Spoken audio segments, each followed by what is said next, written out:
All right, welcome out today. We got Corey with us, and we are talking about diversification for your business. Welcome out this morning for all you beautiful listeners and watchers. Appreciate you being here. Yeah, there you go.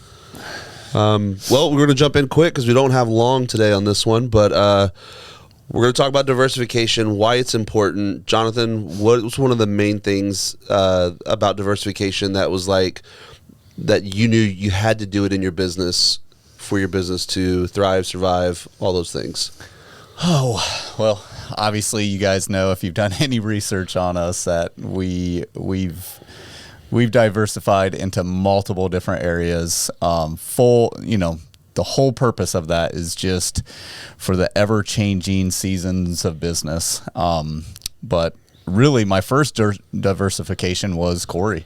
I was screen printing in my garage, and I was like, I need to find another way to make income by in the same department doing the same thing. And he was my first hire, and he was my designer. And so then we were able to start offering design services to all my clients. And so it's like taking, your clientele base, and you're providing them one service, and then you're like, how can I get the people that love working with me to give me more money, and we're able to serve them in a better capacity, So designs was it. Yeah, I think something I've like going to conventions and talking with other shops, like when we tell them like, yeah, we charge people design fees for like screen printing. Sometimes I've talked to people, they're like, what are you talking about? You can do that?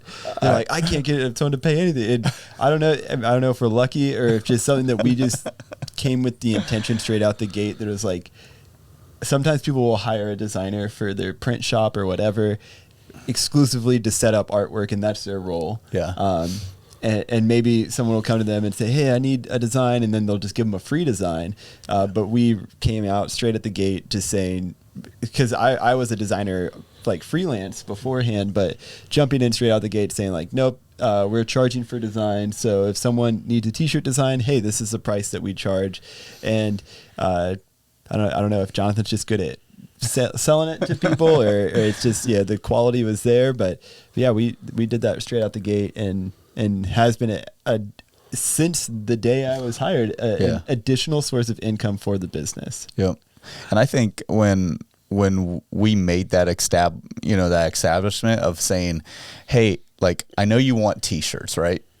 But I can't print anything unless I have a solid design. And we just separated those two so that they realize that, I hear you talking all the time, Corey, about like when you're doing branding packages and stuff like that, it's really trying to help them create like an identity for their business, or giving, just overall direction for the t-shirt design, but it's separating it so that it's not combined, and they realize that, hey, we gotta start with the design first so that we can really figure out your vision of what you want, and then we can put it on t-shirts.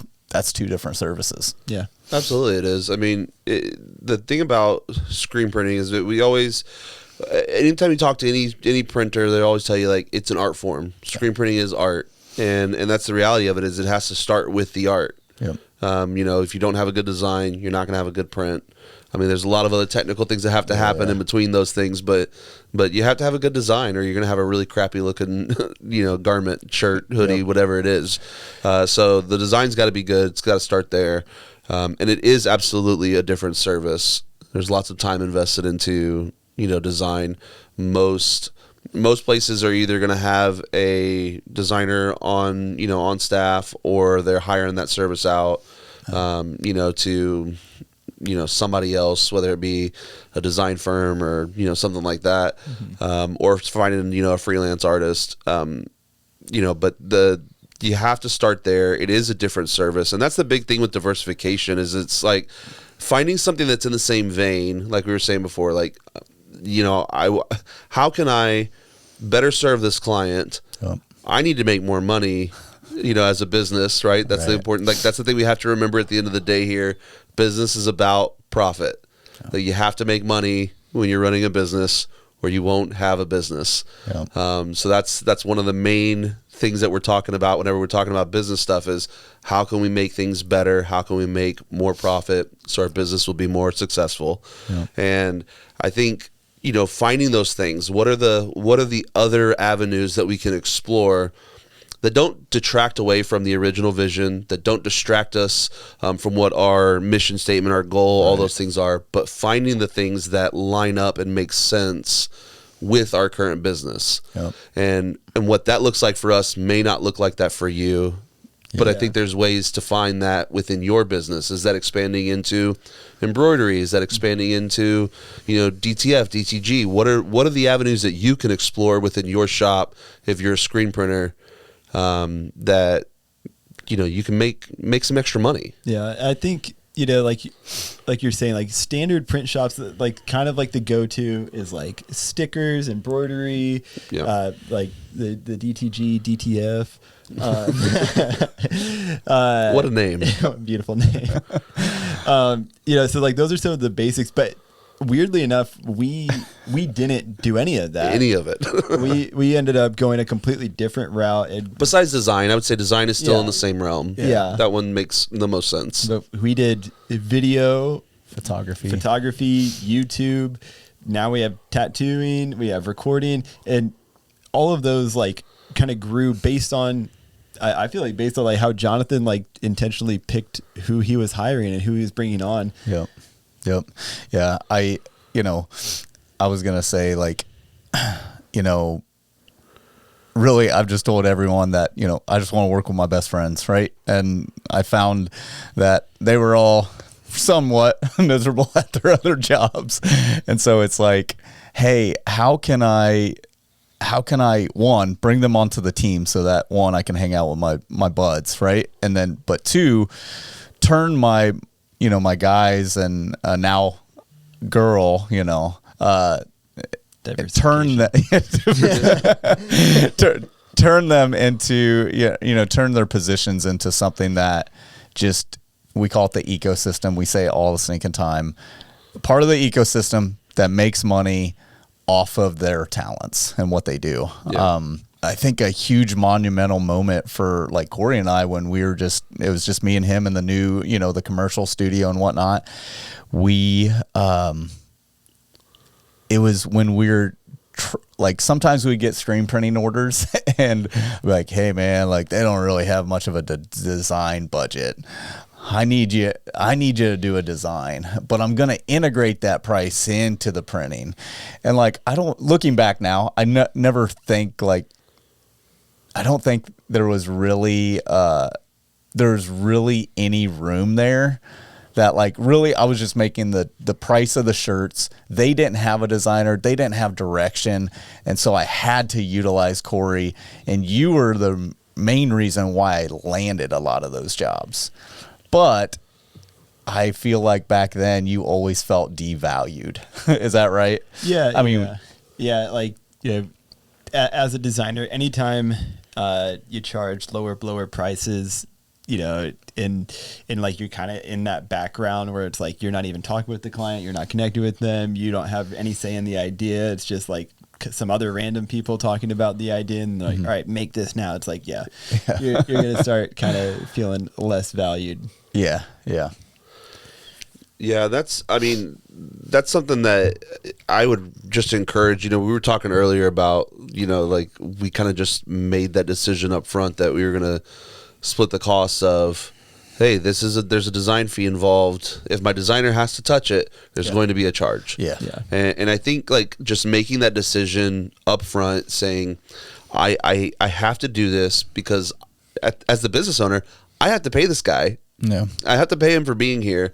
What is he doing? What's his time, invested in? Those are the things that I have to charge for. It blows me away in how many printers we talk to that don't make those charges. They don't have design fees or vectorization fees or any of these kind of things. I mean, it's like, hey man, if my designer has to touch it, there's gonna have to be a charge. Yeah. Are we charging for screen prep and stuff like that? Yeah. You probably should be. You need to be looking at these things. What are the things that we're doing? What are the things that we're touching? we have to charge the customers for that because it's our time invested into it. You know, there's a lot to be said about, you know, an employee that doesn't feel value or anything like that. You know, you can like, have some problems there. Like, so, you know, I started off talking about how there's some people out there that are literally making designs from scratch for their clients and not charging them. What's probably even more common is vectorizing artwork and that kind of stuff for free as well. Yeah. And like there's kind of like a soft middle ground kind of thing that we do. Like some stuff, it's like, I just had to image trace this and we're good to go. But like what you're talking about, like when it exceeds a certain time limit, like we have like a $75 vector fee for certain stuff where it's like, hey, you just sent us like the most pixelated logo around, and I'm gonna have to like go into Adobe Illustrator and grab the anchor point tool and like literally like point by point recreate their artwork that took me, an hour and a half or maybe 2 hours to do. And like I'm sure there's plenty of printers out there, plenty of people out there that are doing work, but they're not charging for this work that they're doing. And I don't think it necessarily ever scares away any clients. I don't think we've ever ran into that. We're like, hey, this was these were the costs for the shirts, but we can't move forward with this until this is like a better resolution artwork. We're trying to get you the best product, trying to make it look nice, but we're going to have to charge you $75 or whatever. And you just have to educate the customer sometimes and let them know, like, hey, like there's and I know that people send over files and they don't always know what they mean. We deal with that all the time. They're like, hey, send us your logo. Do you have a full logo? Like, oh yeah, for sure. And it's just the most pixelated, JPEG that they downloaded from a website. So it's when they don't know, and so we have to educate them. That's our job. This is our profession, not theirs, and so that's important. I think the main thing that I want to encourage with finding those avenues of diversification is like, what are the things that you can be doing that you're already doing? Right. I think that's the big thing. That's some of the stuff that we're talking about, right? Is like, is the vectorization stuff or whatever. What are the things you're doing that you can be charging for that you're not charging for? And you should be. That was a big thing for us was Corey started making these different Procreate brushes and different like Illustrator vector, packs or things that he was making because it was designs that you were doing all the time. You're doing these things all the time and you're like, man, I need a shortcut for some of these things because every design I, draw has a skull in it. So I'm going to pre-draw, 30 different skulls or whatever. And then we looked at that one day and we're like, wait a second. Maybe other printers would like that. Maybe other designers would like this. Maybe there's a print shop that doesn't have a designer and they can grab one of these vector packs and start building out, a design for a client, whatever. And we found an avenue of, hey, we could sell these digital assets and make them reasonably priced where it's covering the time invested in making them. And then it's showing like, hey, this can benefit you. And then that's just another avenue of income for us that allows us to do some of the extra things that we're doing. Right. And so like, once again, like look for those avenues, look for the things you're already doing. And look for the things that you're doing now that you can be charging for. The digital assets is a really cool one because it's one of those ones that like after you do the upfront work, like you're making free money basically. Like they're just like this magic thing that like you don't passive income. It's passive income. And like when we have a couple different avenues, like YouTube will kind of passively bring it. And there's no such thing as passive income because you have to put work in to make any kind of money at some point. But something like that is where it's the upfront, time, and then after that, then it's something you're distributing and not actively working on. But if you can find anything in your business that you're able to do that, and for me, like Jared was saying, like all of the digital assets I basically just made out of my own personal necessity where I was like, I need some cool texture brushes, and sure, I could go somewhere else and like find one and like pay however much to get it, or I could just sweep the shop and like take a picture of some dust and then make my own. You know? Totally did that. and then I'm like, cool. Now I have my own texture brushes. Now I can just, I got like really high quality, really nice looking stuff, and I didn't have to go find like some generic one that everyone else is using. And that's a big thing. Yeah, is finding you started making your own fonts for the same reason. Yeah, you do a lot of hand lettering and things like that. So once again, finding ways like to literally, I was working on a logo for someone like a couple weeks ago, and I was like, they had a kind of longer name, and like whenever I do like fonts or whenever I do logos and branding packages, I typically just hand draw the letters.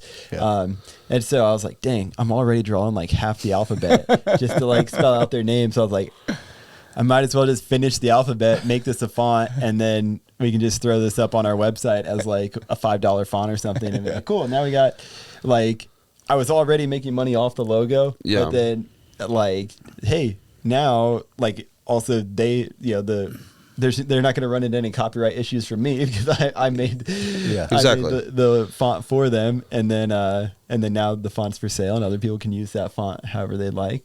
And it's so nice because then, like, I mean, even just for me, for the things that we make for the shop and stuff like that, like for videos that we're making, for different, design stuff that we're putting out there for promotional materials for our business, it's nice to have like a handful of fonts that we can just grab that we like the way they look because they're hand drawn by our designer, that we like his style. And then we don't have to deal with any of the copyright issues on things that we're doing for business. And we see that a lot. We've had that happen in the past where we talk to clients and stuff, and they're like, oh yeah, I had this logo made, but then like I got contacted by this guy. Was like, I had to redo it because the designer that designed it for me just downloaded a font somewhere and used it. And they got busted for copyright for it. And so that's why you hand draw stuff. And then that's why we make our own fonts now. So find those things that you're already doing. I think the other thing, just like as you're thinking about diversification and like really, again, like we've said, looking at the things that you're already doing, a big thing that what Corey's told me is that he's like, I do believe I'm pretty good at selling things, but it's because I talk with the customer. I try to figure out what they exactly need. Like we were talking about vectorization, right? You're like, why would I pay $75 or $100 for a vector? Why, right? It's like my logo, it's good enough, right? Well, I had to explain to the customer that like, if they're a business, that this design doesn't translate well, especially on t-shirts, but across the board. So if you're a business, what do you need? Business cards. You need your logo on the top header of your website, all this stuff. And so I was able to take this fee, right? That it took our time, right? And I was able to tell them, it's like, hey, by the way, you get the vectorized file after we do it. It's not like we have we hold on to it, right? No, it's adding value to your business so that you look better across the board. And that was my selling point. And that's literally my line that I say to everybody when I talk about that fee. And I found the right way to say it to the customer, and we've never had any problems. But also a funny story that talking about just literally looking at your customer and seeing what do they need was Jenna with Pearl Coffee Co. Remember that? Yeah. So Corey did this branding package. It looked phenomenal. She loved it so much that she was like, hey, like, I know you hand drawed like Pearl Coffee Co.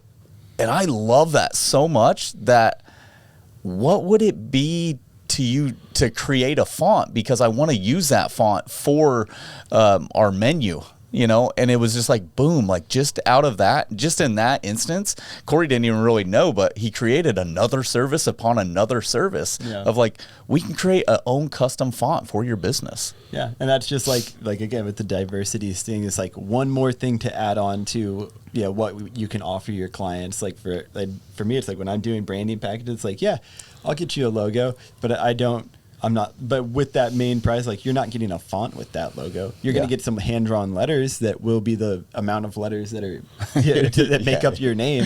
But if you're like, hey, I want a font, and so like, there's a difference. Like for the other one I was talking about earlier, it's like for those guys, they didn't want a font, but I wanted to make a font. So I made I drew the stuff, I got the rights to it, and those letters are sold as a font for that client. They purchased a font from me, and so then it's like, that one's not for sale anywhere. That one is their personal font that they own. Yep. And that one is sold at a higher price than the mass bulk one that gets sent out to the whole world. Yeah. And they can use that font, the Pearl Coffee Co. Yeah. She can use that font for all of her promotional stuff, and it keeps everything looking consistent. Yeah. So it's a really cool upsell to include, if you're a designer, it's not as hard as you think it is to make a font. Yeah, we found that out. You just need a program. It's a program. And know how to draw some letters. If you know how to draw letters, it's like a $50 program or something. Yeah. And the big thing that you always talk about with branding packages is that, the reason why you're going to pay this bigger price for this branding package is because Corey's going to give you so many different elements. And then if you're like, hey, I want a font too on top of it, you're going to have so many different things that hey, Jenna, she has her own font now. So literally she could hit me up and say, hey, I want to order some shirts. I just want to type out the word Pearl. Yeah. Or I want to type out coffee, coffee vibes, right. It's done. She already paid for it. But it also allows her to save some money in the future as not needing another design for a t-shirt and stuff like that. And so really cool stuff. One thing I want to touch on is where can diversification go wrong in your business? Yeah. The main one off the top of my head is, you're spinning the tires trying to do all these different things, and you're doing a lot of things mediocre opposed from doing a few things really good. And I think that's where you have to sit back and really look at, hey, how can I better serve the client? And you'll find out very quickly on that if they're stoked about that additional thing you give them. If not, then they're they're probably not going to order that or ask you to do that the next time. And it's just you have to really look internally and just say, yeah, I don't know if that's the best use of my time to diversify in that. Sure. But as a one-man band in my garage, I had to learn how to do everything. Mm-hmm. Self-taught Photoshop. You don't want me to do a design for you, but I had to do all these different things to get by. But also my overhead was so low. I was just kind of throwing out nets to see what would land and what I could do the best for my time. And now, once you realize that you're not the best person to offer that service, right. You hire them, you hire them, Yeah, I feel like that really has been the whole DNA of Golden Press, is diversity has been a key thing or a key thing for our business, but we've done it by like you're saying, not doing it exclusively by yourself. Jonathan always found people that he could bring on that had a variety of skill sets. Yeah. It is yes, I'm not just a designer, but I'm also a photographer. I'm not just a photographer. I also now know how to tattoo, and then with Jared, it was oh yeah, Jared's not just a videographer, but he's good at a lot of stuff. Lyrical video. I was going to say, what's the other things? I don't want to say the other things because I don't want to promote them. Yeah, that's true. Yeah. Website, lyrical video. But Jared, he actually offers so many different things within that's outside of video. You nothing that we could think of to name, but they're there. I promise. But no, I know. I mean, with Boy Jordan, it's obviously he's an amazing printer, but he's also a recording artist. He knows how to record and all that stuff. And so I think that's the key is okay, cool. How can you divide, you only have so much bandwidth per person of what you're capable of doing. Yep. And if you find someone that has a few different skills that's dang, they're really good at these 3 things. Cool. Run after that person, use them and have that diverse thing, have that, and then it kind of doubles up. The same with kind of each individual person, Yeah. I mean, I think you definitely be careful of kind of biting off more than you chew, and then something is just take some time to reevaluate. Yeah. I think that's important. I mean, we do that pretty consistently. We've had to do that a lot in the last year. That's why we took a step back from a lot of things. Yeah.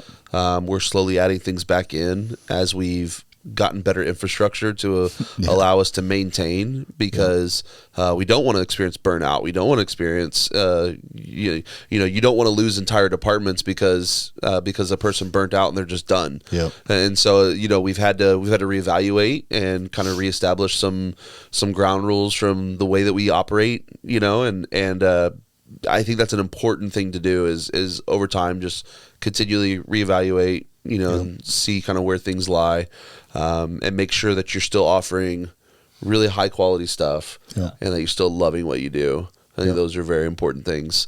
And then the one other thing that I was going to say as we wrap up here is something that I learned a long time ago is it's a lot easier to if you have a client that's coming to you and asking for like a discount, it's a lot easier to throw something else in for the same price than to lower the price of what you're originally doing. Yeah, definitely. It's a better business model for you. Yeah. Because your cost on something like an extra, it's, for example, if you have somebody that's offering, they're like, hey, we've already established our pricing for everything.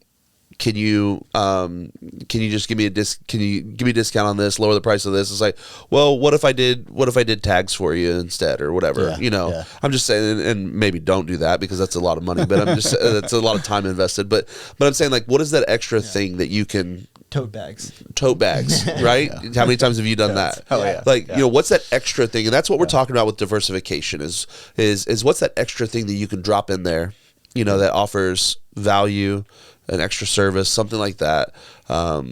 That's something that I've always found really, really useful in sales, and it makes people leave with a really good experience. Yep. And they're like, man, I loved working with those guys, because no, they didn't come down off of their price, because you shouldn't. Yeah. You know your worth, your value, stick to it. But then if somebody is kind of lowballing you and like, instead of just telling them to screw off or whatever, say, well, I don't want to bring down the price on this, but what if we throw this in there for you? I think that adds try that out and see if that helps. That's something that we've done a lot and it works out well. And the one thing that I would finish and just saying is that always remind your clients of all the things you do, because we still have people that hit us up and say, do you guys do designs? Do you guys do, like, we are so diverse, and we delegate to all the employees in the team that we do a lot of things. Yeah.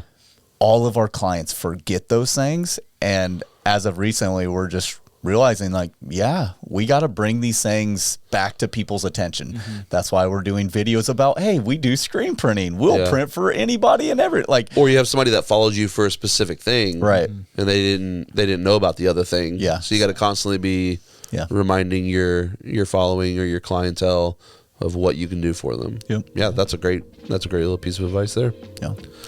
Awesome. Corey, thanks for jumping in on this one. Thanks, buddy. We'll see you guys on the next one. See ya.